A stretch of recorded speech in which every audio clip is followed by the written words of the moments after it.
Барлықтарыңызға сәлем. Біз бүгін таңғы асқа өте жақсы үйресетін панкейктің рецептісін жасайтын боламын.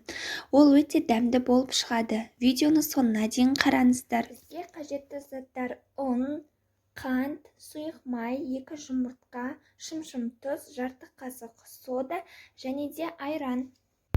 Ең алдымен дәміне қарай қант қосатын боламыз. Мен 3 ас қасық қантты қостым. Содан кейін 2 жұмыртқаны салып, миксермен жақсылап біркелкі болғанша араластыратын боламыз.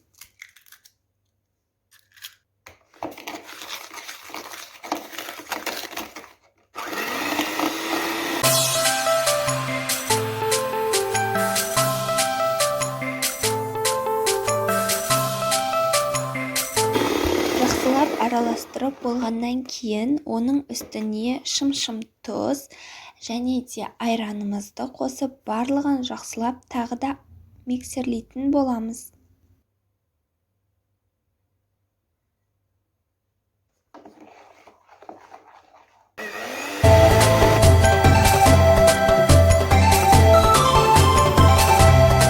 Содан кейін бөлек ыдыста елікте біз жарты қасық ас содасын қосып, соның ішінде жақсылап араластырып аламыз. Содан кейін біздің жаңағы массамызға осы ұнымызды қосып, барлығын біркелкі болғанша араластыратын боламыз.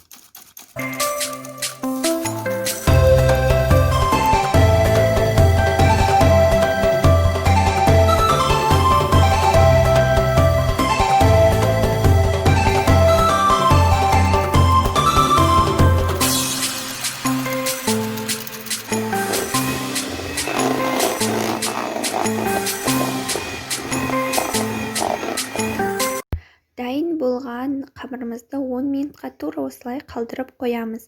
10 минуттан кейін оның үстіне сұйық май қосып, жақсылап араластырамыз.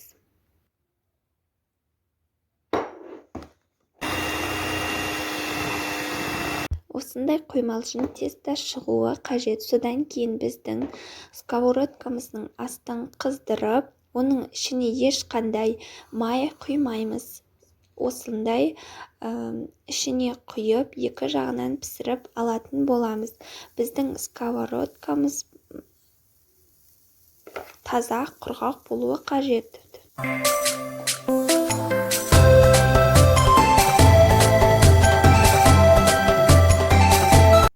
Үстінен көптеген көпіршіктер шыққан кезде ол дайын деген сөз. Оны аударып, екінші жағында пісіріп аламыз.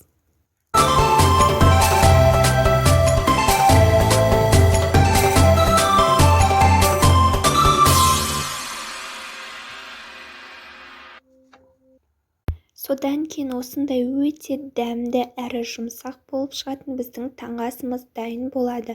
Бұл өте оңай әрі тез дайындалады.